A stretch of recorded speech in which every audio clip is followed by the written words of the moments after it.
And we are live. Hello, Hello. everybody, and welcome to the Talking Heads podcast. If you can hear me, which I'm assuming you can, then you are listening to several people who each run their own Doctor Who themed audio production channels. Well, strictly speaking, in my case, it's audio and video, but that's a technicality. We have with us today the amazing Abi Louise, the Howdy. outstanding Connor Chadwick, and Hello. the absolutely amazing Rory Guest. Woo, that's Hi, me. guys. Hello. Hello. How are we all doing?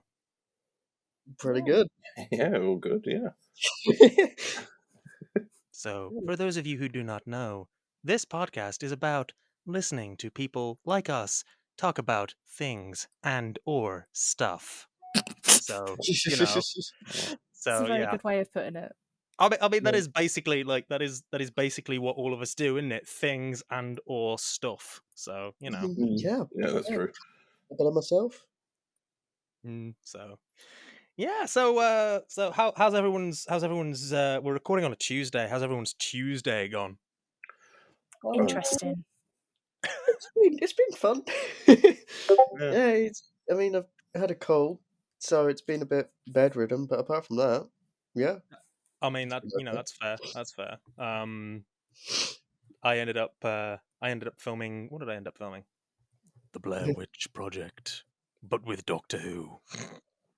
So I love that. Okay, so before we continue, can everybody please make sure their Discord notifications are off because Reasons. I get it, guys. We're all running our own little Discords and seeing all the memes, but Who doesn't but love for a good now, meme? let's shut down the memes of production and focus on talking about ourselves.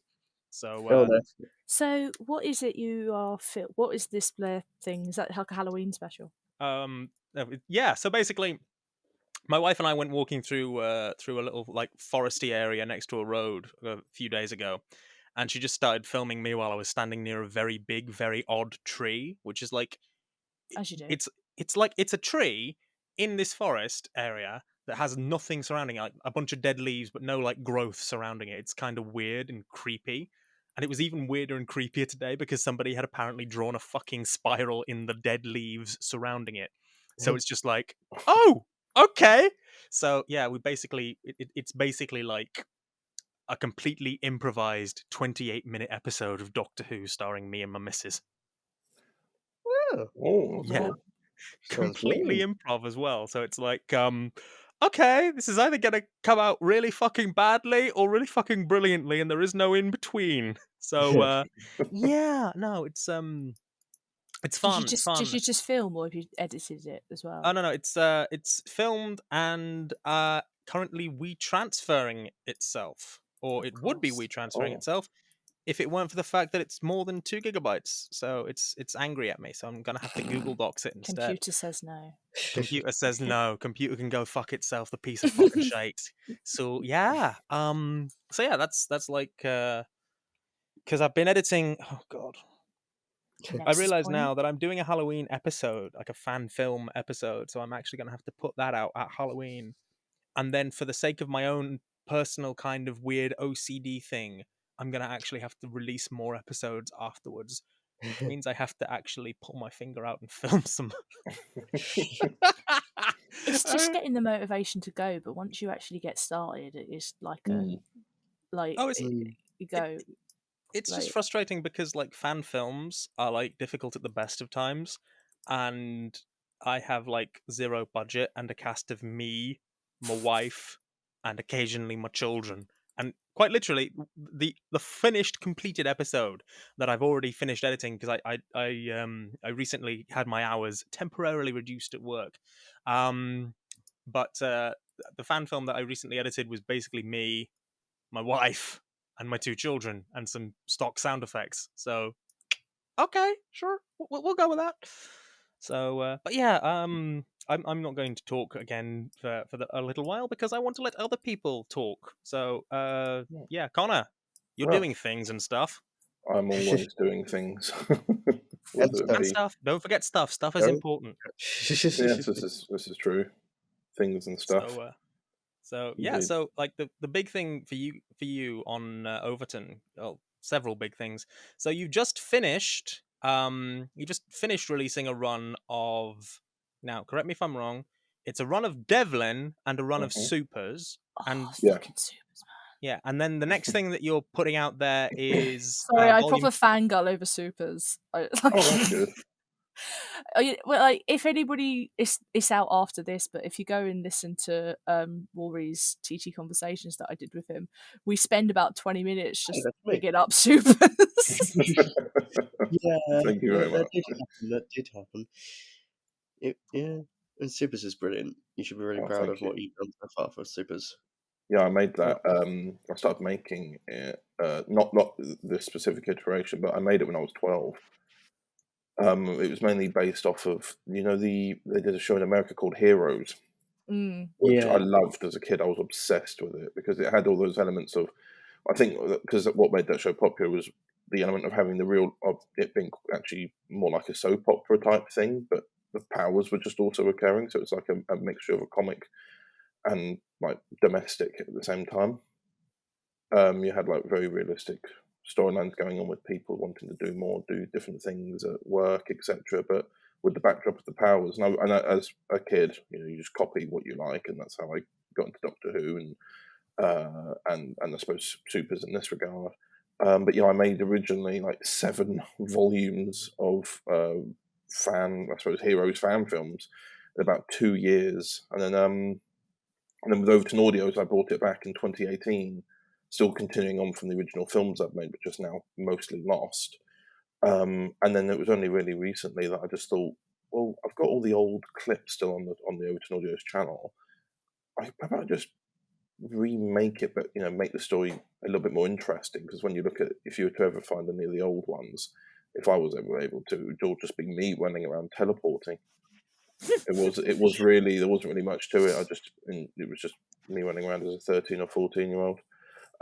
But yeah, I decided to remake it and just kind of the first volume is basically the truest to what was actually made back then, except obviously hopefully better dialogue, and obviously it's not just me or my sister playing the characters. It's actually got People. cast in it. It's actually got like a full cast in it. But yeah, that came out last month. That was on Saturdays weekly, and then we've had the Devlin volume, which which has been a fun thing to make because of we just kept having delays with it, and it was meant to come out in February, and it was a 3-episode thing, and then it was a big special, then it was a 5-episode thing, and now it's come out in September instead of February. There's just been a lot of moving around with that story as well, and obviously Devlin we've had as a recurring character in all the other stuff I've made as well. So it was nice to actually get to make a volume with just him rather than him being the kind of, he'd always come across as more like a side comedic I character. love a spin-off. You hadn't guessed. Yeah, I this just is love the a thing spin-off. this is the thing that interests me, because like I have, like, nobody gives a shit about me spoiling shit I want to do, so fuck it. Yeah, I'm the same. Don't worry. Like I have like spin-offs of characters that I want to do after the second series of my fan films, because there are 2 characters that I'm doing spin-offs for. I won't talk about them because nobody listening gives a shit. But like I'm curious. So talk me through the timeline of this here, Connor. So you've got Devlin. Did Devlin first appear in The Crimson Hunter, or did Devlin first appear somewhere else?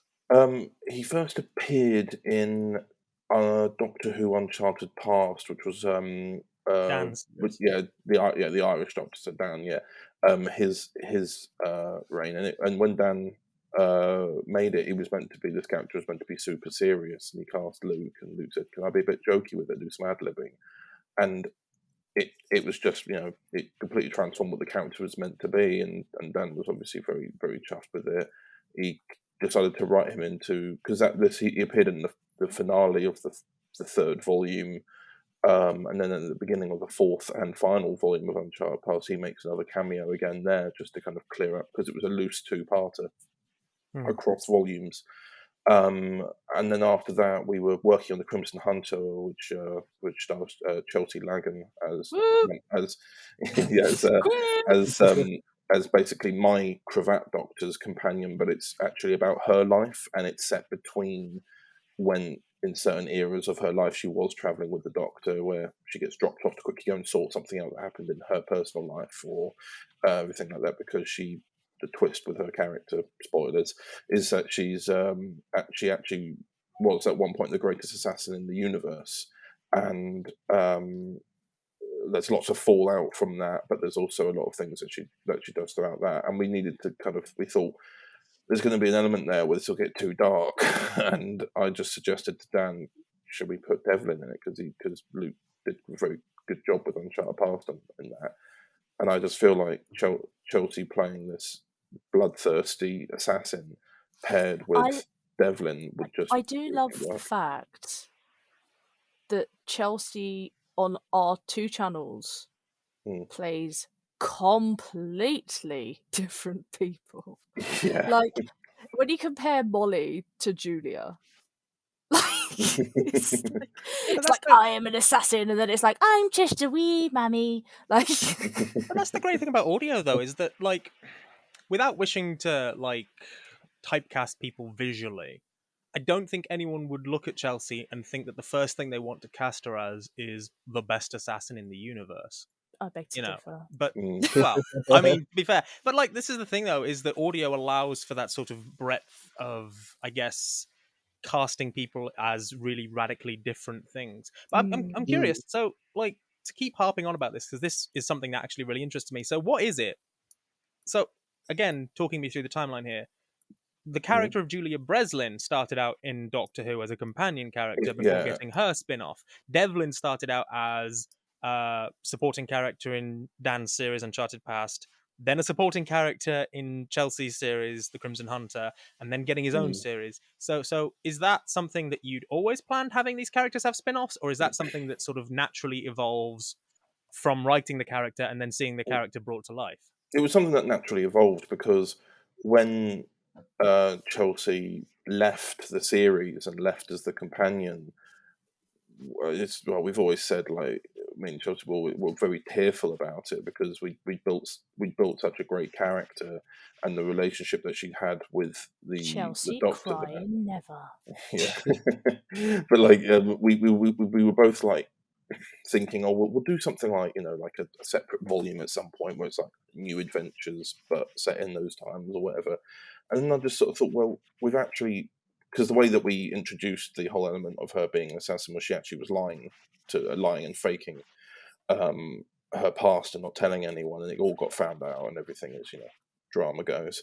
And and I just sort of pitched this idea to her, going, well, why don't we do something about how she became an assassin, like what made her become an assassin, what brought her to become the person who met the Doctor in the end. And then we did that, and then initially it was just going to be a 2-parter volume in a way, where we were then going to, because without getting like too in depth of the lore, I suppose, the way that she gets found out, the way that she gets found out is that she discovers that on one of her most infamous missions, which also happens to be one of her first ones, she finds out that someone survived, and in the original mission brief it was no survivors, so she never expected to be caught, and she arrives with the Doctor just at this random peace station, and the survivor is there and recognises her, and then it all spills out, and we thought, well, why not make a volume about that? That'd be cool. And then we did that, and then we thought, well, we still want to do more still. So I think this is where a lot of us shoot ourselves in the foot, because I know that, like, Jed's obviously doing like Nexus Point, so he's written all these characters, but where there's so many characters, you want to know more, but you can't delve into it because you're having to spread it across. It's like Chelsea, once again, because obviously she's Molly within TT. That's like her reoccurring character. She has got another one, but that's her main. And so obviously she started off in Before Astra, but that series is primarily about Jenny. So she was there, and I'm like, I'm really interested in Molly, and I want to show more. So it's basically the same thing as, like, well, let's take it back to, like, when she was in Ireland. Like, how did she end up in London in the first place? Like, but I do think it's both a blessing and a curse that we write these characters, and it's like, Oh yeah. How can I find out more about you? You know, Yeah. because I know that Jed's doing some spin-offs. Well, I mean, thinking of doing some spin-offs this as is it well. though, is that, like that is precisely it, is that you create something that's really exciting and really like fun. But the strange thing from my perspective is, and I do apologize to all of you out there who don't give a shit.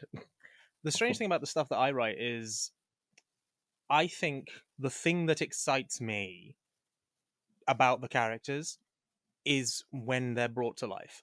And it's only when the characters are brought to life that you think, well, no, actually, I want to see more of this now. Mm. Actually, I want Mm. to learn more about this now. Like, Mm. I wrote, for example, the Mind Games, air quotes, Doctor and Mary Stratton for Nexus Point. So Hello, Mary being Mary. Abby's character. That will be me. Yeah. I wrote those characters. I That was my co-created first those. audio role. Yeah, that surprised me, by the way. That really genuinely surprised me when you told me that. Like that no, properly. That surprised. So I told Matt Mills about that because he was feeling really he was feeling sort of really down about our respective contributions to Doctor Who fandom and shit. So I told him, yeah, no, Abby said that Mary Stratton, the character that you helped create, was basically her first ever audio role, and sort of inadvertently led into all the other shit. And he was like, oh, shit, okay. But yeah, no. Good So, old Mary. but the thing is, like, in the nicest possible way, if that character had not been as well performed, if those characters had not sounded so fucking awesome together, if that had not all worked out in the edit and in the performances and in all that as well as it did, then I would never have thought, ooh, let's do more with these characters. I would never have thought, ooh, let's explore these characters a bit more. Let's discover more about them. So, I think this is a bigging up Chelsea again. Hello, welcome to the Bigging Up Chelsea Lagan podcast. But she, speaking of like backstories and like secret identities and very much kind of along the lines of Crimson Hunter, but not as gruesome. So she plays a character called Sticker in Tusks. Woo! And I won't go into it, but Sticker is much more complicated than you would expect. And there will be a spin-off for that character, sort of, kind of. You'll have to wait and listen to Tusks. And more people need to listen to Tusks, please. It's a Agreed. hidden gem. I think a lot of people are like, I don't understand what this is, so a lot of people don't click on it. But it is fun. It's kind of Dodger meets Sarah Jane Adventures. But it also means that me and Josh have shot ourselves in the foot, because you have all these like Doctor Who aliens and stuff, but you have nobody to explain when things are fixed. Like at the end of a Doctor Who episode, the Doctor will be like, "Oh yes, well, blah blah blah blah blah," or at the end of a Paternoster Gang episode, Vastra will be like, "Well, my love, blah blah blah blah blah blah." But we don't have that character, so that's the only thing we struggle with Tusks. But other than that, it's a great Who and Stickers in it. So,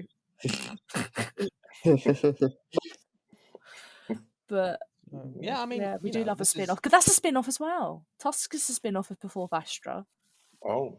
blimey. Yeah, because they were in Before Vastra 6, the 40 Elephants gang, which were an actual gang that used to rob department stores in the Victorian era up until like the 1950s. They used to dress up women in posh frocks and go into shops and steal things.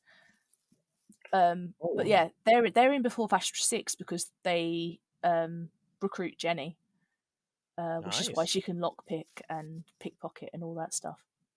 That Makes sense. So yeah, they were in Before Vastra 6, and then obviously Josh, being Joshua Griggs, we call him Fetus, but done his usual thing of, I'd like to show more of Jack. And then that's how Tusks of London kind of became a 4-parter, and we're hoping to do 2 seasons of that. Hoping. Hey, fair one. Of course, we're talking all about spin-offs, and then there's Rory, Rassilon P himself, Yes, the man whose entire fucking series is basically, what if this random obscure fucking character from the back of fucking Hoovy and Do you remember Beyond that had guy an in the back of the entire shot? audio play to himself / Oh, herself? do you remember that guy who had one line in that one episode? Well, Oh no! It's fucking hilarious because like I was talking to him. So I think I've mentioned to everybody the vague notion I have for my doctor's multiversal travels and stuff, and I think we're all sort of loosely doing something to do with that. Again, not boring anyone with that one, but like so. The interesting thing is, when I talked to Rory about that, Rory's first instinct was, let me find the most obscure character to throw your character against. And he picked the fucking spoonhead doctor from Bells of St. John. And it's like, Brilliant. this is why I love Rory's stuff though, because it's like, who the fuck else? oh Who no, the Rory, fuck you else need would to think give that? the monk at the beginning of Bells of St. John that says about the phone ringing. There you go. He needs a spin off. Yes. Yes, definitely. Noted. That's noted in my brain now. I mean, 11 just in the monastery. yeah, it's kind of strange that. I'll keep that in mind. I'll keep that in mind. Yeah. Oh god, you realise he's gonna get about half a dozen fucking audios out of that now. I mean, talking to monks. I mean, me and Jed here Oh have god. had quite a conversation about an upcoming monk story that I have told Abby about, and Josh Grace, because Josh is obsessed with the monk. I will say this: the monk is getting everywhere at the moment. I know a couple of people who are using the monk. Not going to mention any names, but I know a couple. Yeah. It's all that monkey business. Dad jokes, motherfuckers! Total father. That was so bad, but I respect it. Hey, if you're not doing a dad joke a day as a dad, you have to hand in your dad card at the dad center, all right? And I will not walk all the way to the fucking dad center. It's miles. Rude. So, yeah. Spoonhead 11. That'll be interesting. I look forward to seeing what you do with that. It's a weird series. It's a weird brain, my brain. Like I don't know, like it could be like Spoonhead 11, Ganger 11. There's so many 11s. But yeah, I've got a few plans for Dark Days if in future. I mean, mainly Endgame at the moment. That's the big thing on my channel. Which of course you're a part of, Jed, as is Connor, as is. Sad face. I'm sure. Hello, I'm Abi Louise. I am a voice actress. Let's just. I mean, we can. I mean, to be fair, your doctor is coming out soon, isn't it, Abby? Yeah, I'm Like- teasing my doctor. She's out at the beginning Yeah, I of mean, I next was actually year. going to ask about that, but I can ask about that after the podcast if you know. What he's basically going to do is get you to do lines for Endgame so that your Doctor too can join in the absolute madness. So basically, it like without spoiling too much, is the end of Endgame basically going to be, instead of no sir all 13, it's no sir all 13 fucking million. Every fucking doctor. Exactly what the ending is. Yeah. That is all of them. Oh that god. is directly what the ending is. That is Booyah! I guessed it. 10 points to me, motherfuckers. that is the plan. That is no doubt. The thing is, though, my doctor, if anything goes wrong, it's my doctor's fault. I will tell you that now. You wait till you meet her. Like, if anything gets messed up, it's her fault. Pass the black. Noted. Blame her. Duly She noted. falls through walls and slips in mud, and Yeah, but the I thing don't is, have much faith in her, to be truthful. No, but the thing is that to me is like, that's an interesting interpretation of the Doctor, because to me one of the most interesting things about the Doctor is, contrary to like the new series obsession with making the Doctor the fucking be all and or end all of the entire fucking universe, the Doctor in the old days was kind of a bumbling idiot at times. Like give me more bumbling idiot Doctor. Give me more fucking feel Time like Lord my dropout doctor, you know in Seeds of Death when 2 kind of opens up the door and slides in, and Wendy Pebbury just loses her shit. That is my doctor. Yes, we need more of this shit. We need absolutely Basically, more of she's this scared shit. of bubble baths. Like, Yes. No, that's actually, we need more of that in our lives. Oh, definitely. But yeah, so yeah, like, so you're doing Endgame, and then after that is Dark Days Series 2 with a new antagonist. Can you tell us anything about the new antagonist? spoilers. how long are you gonna like? I know it's a weird question to ask. How long are you planning on doing this stuff? But like, how long are you gonna do Dark Days for? Is the second That's a series gonna great So be he's like the end married of with it? 4 children. That's probably the answer. I genuinely don't know, really. I think that's the fun of it, not kind of because I'm what 19. I love I you had feel the like fact you had to think about that then. yeah.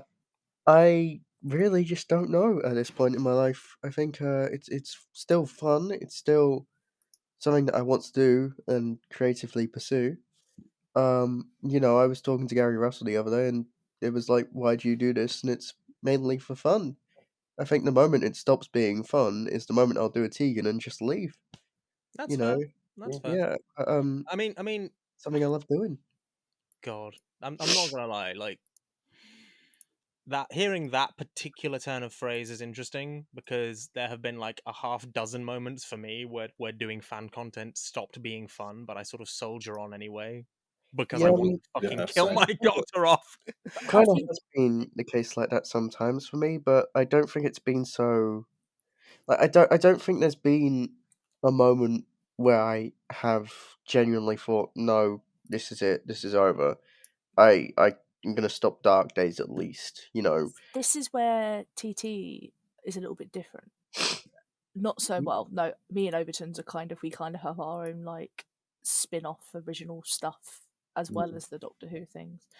But Doctor Who wise, because right, so TT isn't run by solely me. It's run by like a big group of people. It's a big old team, and I'm just one element of that team.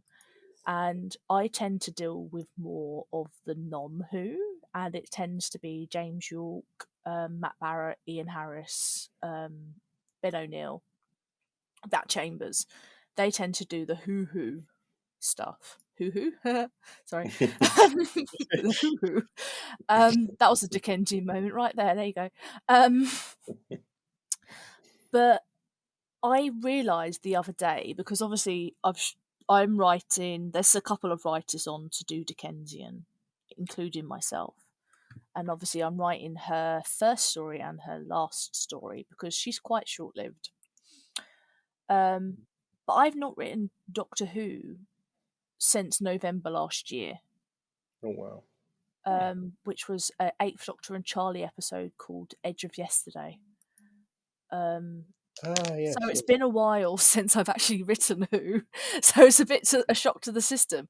But there's still Who on our channel because obviously, Queer Doctor at the moment is starting season 3. They've just started doing script reads and stuff. Future Doctor currently has an episode called Miasma coming out because the way he and Ian do it is they do it in 4-parters. It's very old school. So his episodes are coming out at the moment. But we still kind of fill in the Who side because there's a team of us rather than it just being me. Because if it was just me, it would just be Victorian women running around in corsets, let's face it. And lots of lesbians. You say that like those are respectively kind of bad things to include in fiction. Yeah, true. I Well, I mean, don't even really count Paternoster Gang as Doctor Who, in a sense. I do, but I don't. It's a weird one because there's no Doctor. I kind of feel like with Paternoster Gang, it also kind of goes a bit beyond it being having to rely on Doctor Who at times. But then it's also restricted because it's not like with the Doctor. 1 minute you can be on a spaceship, and then the next minute you're like in the 1200s. So you are restricted in a way because obviously I know they do have stuff on spaceships, but not to the extent. You haven't got as much freedom. You are kind of restricted. It's like, right, Victorian London, here we go again. I think that's why, because there's episode 2 of our Paternoster, our pre-Strax Paternoster. It's in Greece. Oh wow. Yeah, it's called Beyond British Shores, and it's got mermaids. It's kind of fun. mermaids are fun. But Mermaids are fun. it was just weird to write because it was like the Paternoster Gang in Greece. Like, it's so alien. And I had none of the sounds because all of my sounds are like Victorian London atmos, and I'm like, oh my god, I have to find the sea. What is this? Oh To my god, find you the have sea. to find To find the ocean sea. sounds. No. Oh lord. So, oh god. I suppose. Can I be self-indulgent for like a minute and actually talk about my stuff without being negative about myself? Because Yes, of like, course you Yeah, can, of darling. course That's you the can. whole point. no, because the Whole thing point of is, this podcast is that. Every like, single thing you've got, but nobody wants to listen to that. They well, do. no, Speak this is the away. thing. This is the thing. So I was in my counselling session today because yeah, I have counselling sessions, guys. You know, because I'm open about Mood. this stuff. But yeah, and one of the things that I apparently do is that I'm constantly negative about myself. So you know what? Fuck it. Whether you want to hear And about now it we're or going to not. have 20 minutes of all of us bigging up Jed. Oh Who else god. is called Ed? I mean, I mean, to be fair, the other day. I have been called all sorts of strange things, so you know, Yes, I it's called you fine. Ted the other day after I was thinking it was like TT Productions and Red, so I mixed you two together. Oh, it's like I had a fusion dance with the entirety of TT Productions, and it just became Yeah, Ted. it's a hybrid. I am not TT Productions or Jed. I am Ted, and I am your doom. There we go. Yeah, This I'm is a not. spin off. Oh, But oh it's god, no! it's Ted spelt still with the 2 T's. To Ted.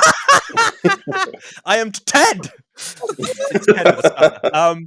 But yeah. Oh god. So stuff it's really weird talking about stuff I do because stuff I do really comes down to stuff I do for me, which I'll get to in a minute, but also like stuff I do for other people. So like I'm doing music for a couple of projects on TT. So I'm doing. Let's think. I'm doing music for. Now remind me, what am I doing music for? Am I doing music for Molly too, or did I imagine that? No, you're not doing music for Molly too. You're doing. No, I must have. It's something. I'm doing music for something. I can't remember off the top of my head because I haven't had enough caffeine. No, No, seriously, we didn't have any coffee in the house. Molly 2 is James York because I wanted Yeah. it to be very much because it's set in before Vastra, so I wanted very much So to you have wanted the to have same. that kind of musical language. Yeah, no, that makes sense. And James is really fucking phenomenal. Like, fucking phenomenal at what he does. Oh, So let's Match give it a Girls. shot. That's what you're doing the music for. Match Girls. Yes, I was doing music for Match Girls. Yes, I'm also doing music for Luna because I kind of have to do music for Luna because Yeah. it's my fucking baby. And then let me think. I'm doing a couple of bits actually for Overton, but like bits that are like way off in the fucking future. So like Yeah, but Like it's like funner. 2 to 3 years away. We well, were this is literally it. just talking about the fact that like he'll edit something and then when it comes out he'll listen to it again with fresh ears because it's been such a long time since it's been edited. Yeah, Well, this is it. I Like, end up giving myself notes, and I'm like, oh yeah, I'll do that next time. And I'm like, it's a bit late for me to figure this out now, though. It's like I've only just learned that lesson now. yeah, but I mean, like, so off the top of my head, I did okay. Now, correct me if I'm wrong. I did a couple of tracks that you've used of music for Crimson Hunter Volume 3. I can't remember. It's been that long ago. Because there's some specific motifs that you wanted used for that. Without getting into spoilers, there's some specific motifs Was this you the wanted track? used for that. Was it just the? I can't remember. Now, I did multiple tracks for it. I don't know if you only used the one track. I know you used the one track because of that snippet that you played for the group chat. But I know for a Yeah, fact I you think used I that think I one. know about that one track. I'm trying to figure out because that character who that motif was for, what does appear. So that's what yeah, I might actually. I think I do. No. Oh, I sent oh, I no, no, no. sent you Yes. You sent me 3 tracks. I sent you Yes, 3 tracks. I I sent do you use them. Yes. Yeah. So I've done specific tracks for that specific character because I created a motif for that specific character, and y'all will fucking find out when that fucking comes out, and you will fucking. There is a certain section of the internet that will, to be vulgar, cream their pants. That's all Oh I'm saying. God. But yeah, so I did that specific motif, and then I'm doing. So in a couple of years, the Blonde Doctor stuff that Overton is doing is happening, and I'm doing. I'm technically like head writer-ish on 2 volumes of that, but like volumes 3 and 4. So I was like the driving force behind those 2 specific volumes. There are 2 volumes before that. I'm writing one episode of the second one, which is almost finished. And I like to hope. Oh, hang on a second. I've got to turn my fucking phone on silent because the fucking thing is beeping at me. And oh, okay, that's sad. But yeah, so Oh. Yeah, I just saw that. yeah, no, like oh yeah, for anyone who's not like right here, right now with us, Angela Lansbury just died. Yeah. Yes, I Oh. saw.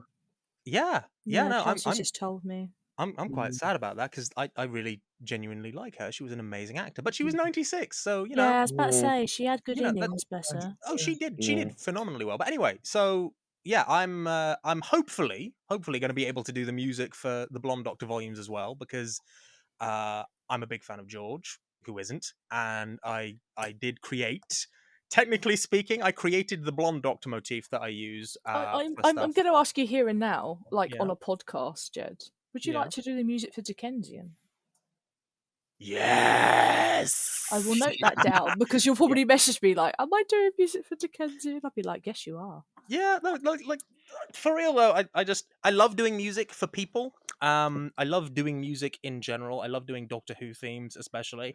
I just got a shitty comment on one of my Doctor Who themes while we were talking. It just popped up in my email. No. So it was specifically. I'm gonna find the specific one. It was my. This is where I have to go into my fucking notifications. It was Doctor Who theme 37, the modernish take, where somebody has said, why is the emphasis so misaligned with the melody? Why does the main melody itself feel so desynced? This remix is just clumsy. And I'm like, dude, I did it in 40 minutes with some fucking stock sounds. All right. And I did it because it was fucking fun to play. And I loved doing it because it sounds like a fucking bossly track. If you want to be a dickhead about it, then by all means be a dickhead about it. But, you know, I did it But for what we fun. do with negative Well, comments is yeah, we we take just them both on board, we listen, and then we We take them sweep on them board. under the cover. we And then we. The cover? this on them. We Did sweep you them say? under the cover. I thought you said cupboard. I was like, I what? don't know Yeah. what I said. I said Put like Hitler in the cupboard. Put Hitler in the cupboard. Put Hitler in the cupboard. Yeah. So I'm just going to keep yelling that because that, like, a lot of people hate Let's Kill Hitler. But speaking as somebody who thinks that the Nazis deserve to be roundly mocked and nothing else, yes, oh put Hitler in no, the let's cupboard. go Hitler's a bit of fun. Let's Kill It's not Hitler is meant to be hilarious, and I serious. love that coat. The next time I get a spare £1,000, I'm getting that coat from Steve Ricks because that Matt Smith green coat is just fucking phenomenal. But yeah, so I was talking about music, and I was talking about the fact that I love doing music, and I love doing Doctor Who themes because I've done Doctor Who themes now for. I've done 2 different blonde Doctor themes because there's technically 2 blonde Doctors. So there's The blonde blonde Doctor on. doctor is like in his own like. Yeah, it's weird. It's like so. There's Yeah. blonde Doctor on Dwem, which is one blonde Doctor who's going off with Eamon Dwem. Longman's Kiwi Doctor. So there's a whole thing with that. Yeah. And then there's the blonde Dwem. Doctor for Overton, and I've done a thing for that, even though that's not even going to be fucking heard until like the middle of next year or something. Later than that, much later than that. Oh God! In Wow. a distant Do you want me? future. Would you like me? Do you want me to say the month? Because Oh the Lord, dates, I the bet dates. it's like When we first planned it, weren't the dates for like 2023? Obviously, that changed a Yes. it's bit all gone a because bit of. peaked I on will now, say isn't it? though, that was 11 months ago, and I've been updating my schedule since. That's fair. That's fair. So you know, It's now but yeah, September. It's now September 2024. fuck me. that is how you say a long fucking way away. But Yes. yeah, no, that's good. That's good though. That's good because it gives us plenty of time to get the fucking thing done. But yeah, so I've done music for the Blonde Doctor for Overton audio. So I've done an opening and closing theme for that. I did Eamon's Kiwi Doctors. I did the soundtrack for his thing that he just released on Dwem, and I did the Doctor Charlie's Who in the theme. TARDIS, right? Yeah, and I did the Doctor Who theme that plays in his audio as well. So he played like a snippet of that, but I did the Doctor Who theme for that as well. I really like that track, by the way. When I listened to Uh, it, I really I liked mean, it. the thing is, like, the thing that always surprises people when I talk about my music is that track took me about an hour to do. I know. Because I Eamon told me I was on Zoom with him for 16 hours whilst he did it. Well, no, this is it. So that was the thing with me in music is because my music is so leitmotif based. Because my music is so leitmotif based, I will say, okay, here is a theme that I am attaching to this character or this project or this feeling or this whatever. And then pretty much any soundtrack piece that I do for it will then be a variation on that, which means I know the instrumentation, I know the notes, I just need to make them sound appropriate. So, when I do Blonde Doctor music, that's the Blonde Doctor's theme. You hear it when you listen to it, but it's the Blonde Doctor's theme as a synthwave track, as a heroic track, as a dark track, as a background track. It's the same with almost everything. I'll probably do the same for, Dickensian. So that's how I roll, and that's what makes it so easy to do this stuff quickly, because once you know what the instrumentation is, playing it is the relatively straightforward part, especially on GarageBand. GarageBand. So that I don't take fucking forever and I let other people talk, I'm gonna wrap up the stuff that I'm doing on my channel relatively quickly. So I've got Nexus Point episode 6 is in the edit and should be coming out, if not the end of this week, then the end of next week at the time of recording. At the time of recording. So I still need to nag one guy for lines. Nexus again. Point is up there with my guilty pleasure of supers. Oh, Like, I love mean, them. Nexus Point And was I will say this, it sounds really bad. So around about the same sort of time, Crimson Hunter 3 trailer came out and the new episode trailer came out. And I was more hyped for Crimson Hunter than I was for Jodie. No offense to Jodie, same. I love her, but to be fair, was more excited for that. To be fair, I was similarly more hyped for Crimson Hunter than I was for The Power of the Doctor. But to be fair, I know a few things that happen in Crimson Hunter that I'm hyped for, so that's a bit of a cheat. But yeah. So yeah, I was talking about Nexus Point. So Nexus Point episodes 6 and 7 are sort of in progress. Probably going to try and get Nexus Point episode 7 actually out for the 23rd of November, if only because that would be fucking hilarious. And to be fair, it's got at the moment, and obviously Rory's going to fucking pit me to this whenever Endgame gets its final stuff out. But for the moment, for a brief glimmer of time, I will hold the record for the most Doctors in a single episode. Oh. Yeah, you counted them the other day, didn't you? And there was 17. Give me a second. I'm gonna go in now. I'm just gonna count how many are in Endgame real quick. He's just upped his count because Dickensian. I'm gonna come in with a bubble bar. So is it in one episode or a series? One episode. Okay. I don't think I've got that many in one episode yet. But as you mentioned earlier, the finale will have loads. So I won't spoil that scene where they'll all be in, but it's going to be. It's going to be 17. Amazing. Yeah, 17 Doctors. 17 Doctors in the Nexus Point episode 5, which is as many as there's ever going to be in an. Actually, no, that's a lie. There's going to be 18 in episode 7 because I there's feel like this You is literally an went up inward yourself. challenge now. Oh god. Well, I have God, 20 Doctors. I don't even think I know 20 Doctors. Technically you do know. You know 17 because actually no, 17, 18, 19. Actually, no, 20. I probably do. If we used all of Nexus Point, all of Nexus and Point, then all of TT, and then all of Overton's. Yes, there's a lot. There's a fucking yeah. ton of us. I think we could be all right. Yeah. I dare say. I'm not editing it though. Oh no. Take it from me. Editing that many people, Jigsaw style, is. We'll train Chelsea up some more and get her to do it. That sounds fair. But yeah. So there's Nexus Point, episode 6 and 7. Then I've got the second series of Nth Doctor fan films coming out, which obviously I've been filming for today. I've got a couple of episodes. One episode in the edit, one episode that's edited. I've got some Nth Doctor audios that I need to record still.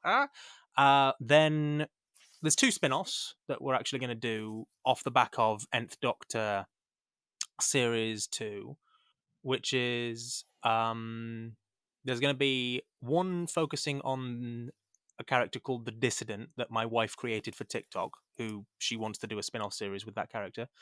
So yeah, we're going to do one with that. And then there's one focusing on the Arbiters, who are mysterious Gallifreyan Knight Templar assassin warrior monk dudes. Because, of course, what Gallifrey always needed was I was saying that one, mysterious. punk. Yeah, well, this is it. What Gallifrey always needed was mysterious warrior monk dudes with face masks. Clearly, it's been missing for 60 years. What the fuck, writers? Why the fuck didn't you get on that? RTD, I am right. disappointed. So yeah, so that's something that I'm going to be doing, and then at some point I'm doing a multiverse thing where I'm assuming I'm writing the script for the one that I'm doing with Rory. We haven't discussed in any depth the one that I'm doing with you, Abby, in terms of like my Doctor off in the multiverse running into randos. Not yet. I'm sure we will do. Yeah, I'm doing one with James York, so I'm writing a script with the Queer Doctor, which is going to be really exciting because obviously James is really talented. I've written, can I say I've written a script for Overton? I That's don't all know. you're allowed to say. That's all I'm. Yep. Connor's just got the sniper out. Well, I mean, like, obviously, Classified. without going into Classified. yeah, Classified.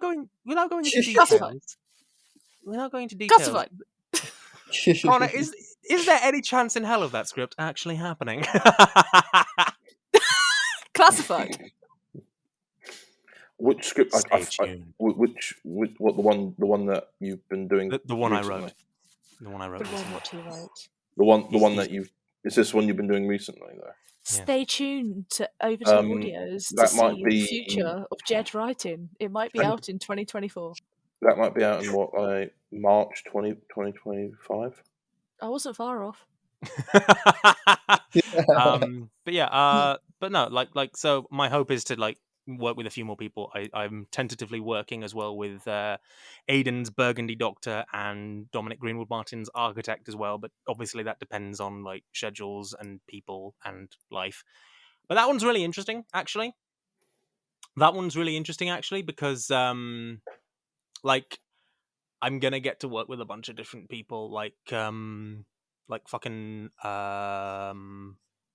multiversey stuff, where actually it's a bit like so you know how in Overton Audios the transcending timeline stories are done in the style of the canon Doctor that they're with. My goal is for every episode of what's called the Doctor's Missions with the Nth Doctor is done in the style of whatever series he's basically dumped himself into. So an Overton Audios, crossover would be done in the style of an Overton Audios piece. A Dark Days one would be done in the style of a Dark Days piece. Working with Dom, it would be done in the style of Remnants.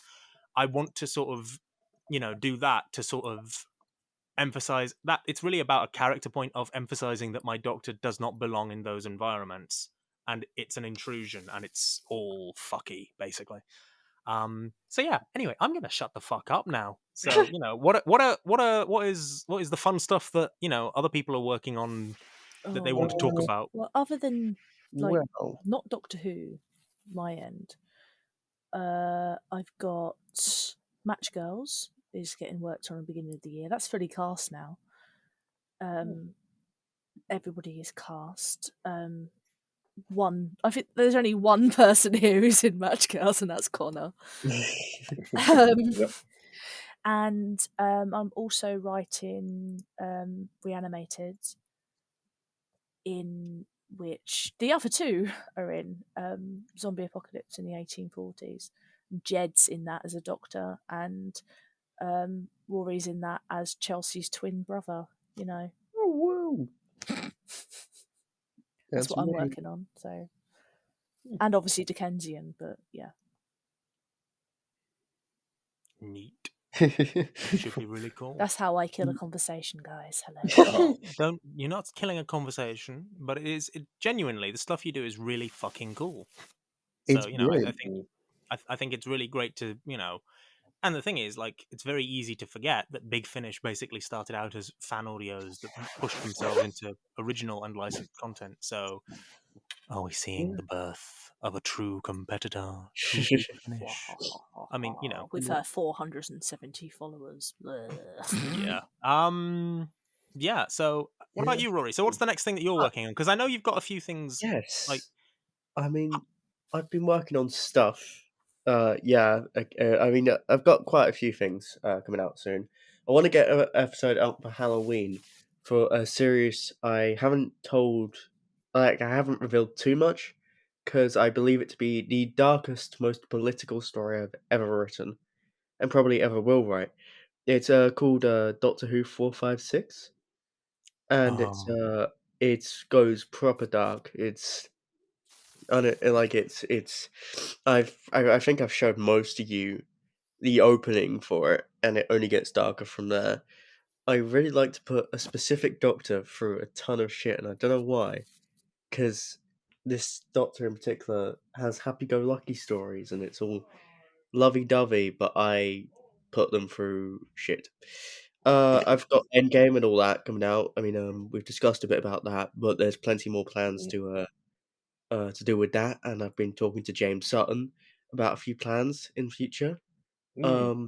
Yeah, and the fan film. I'm still working on that a bit. I'm working with that with another writer. With they wrote At Wit's End on my channel, and I decided to give them a chance to write a live action film. And they've done some experience before, and they've had experience with that sort of side of things, specifically in the theatre. So that's exciting to be working with them. And yeah, I've got a few things. I've got a talk with a podcast series. That's all going well. I've got a few to upload and a few guests, such as Channel Pub coming on. And yeah, it's Nice. all going well. That's good. Cool. And you've got that you've got the Barbara Benedetti thing still to do as well.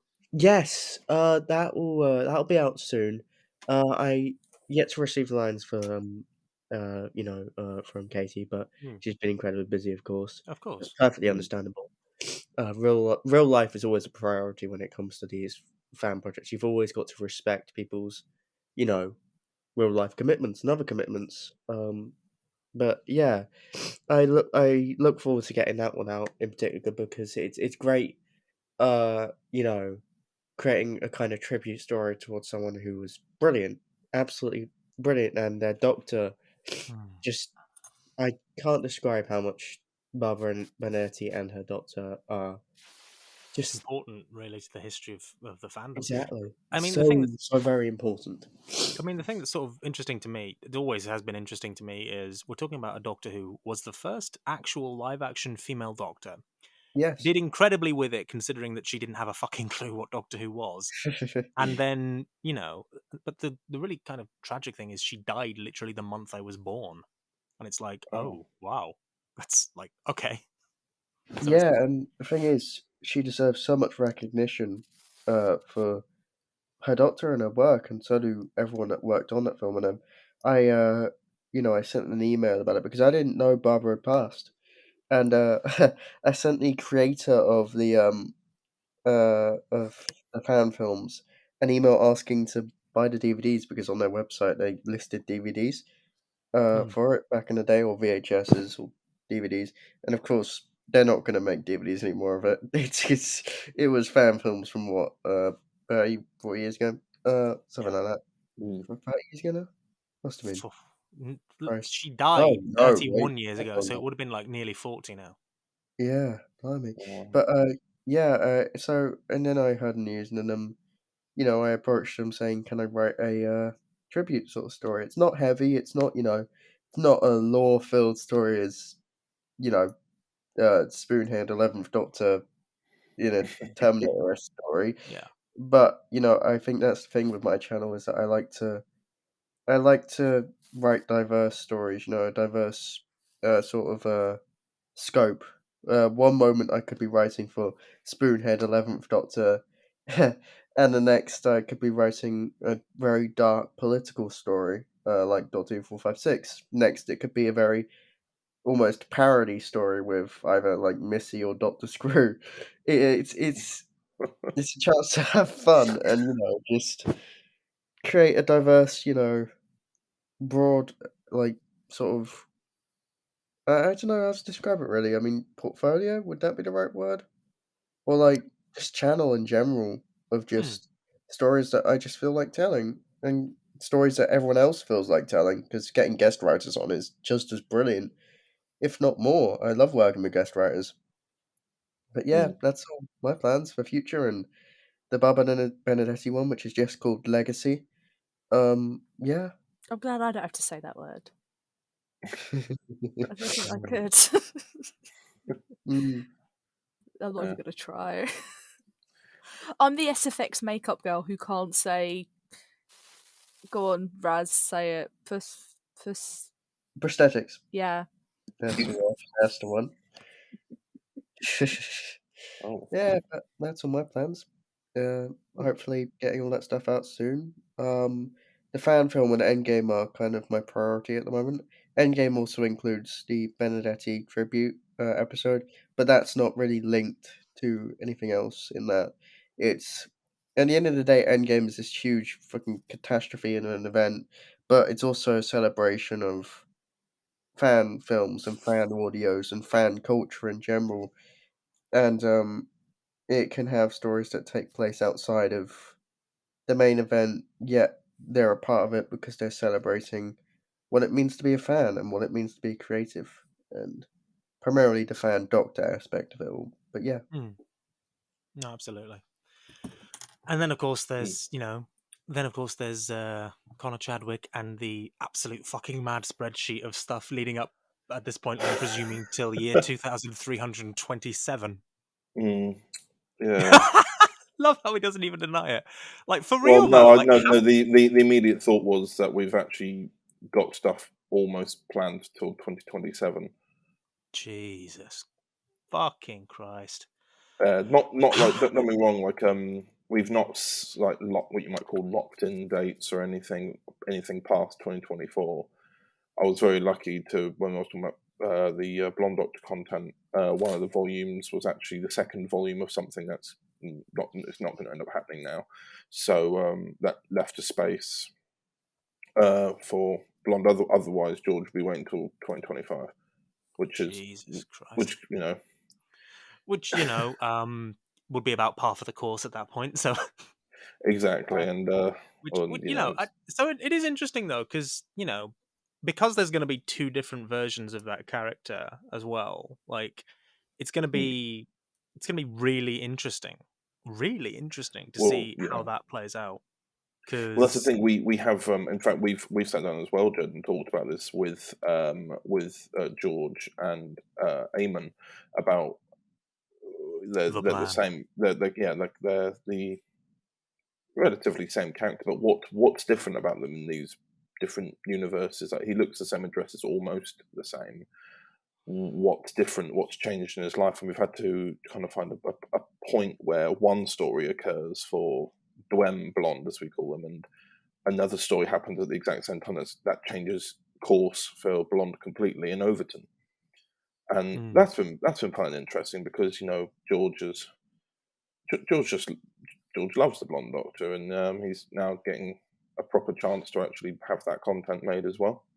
And I'm not gonna lie, just hearing the words "George loves the Blonde Doctor" warms the cackles of my cold little heart. Because like it's good that he finally gets the chance to like play around with that stuff. It's good, and I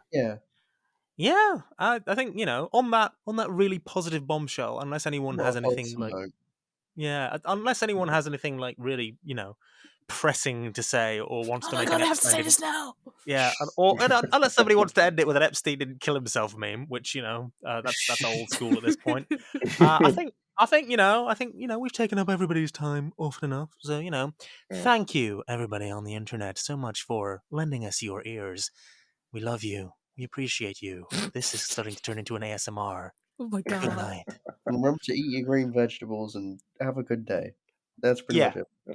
That too. Why do I feel like you need to say that at the end of everyone now, Raz? Eat your green vegetables. Good night. Cue the fucking Road to Nowhere cover, motherfucker. Yeah, cue it. Go.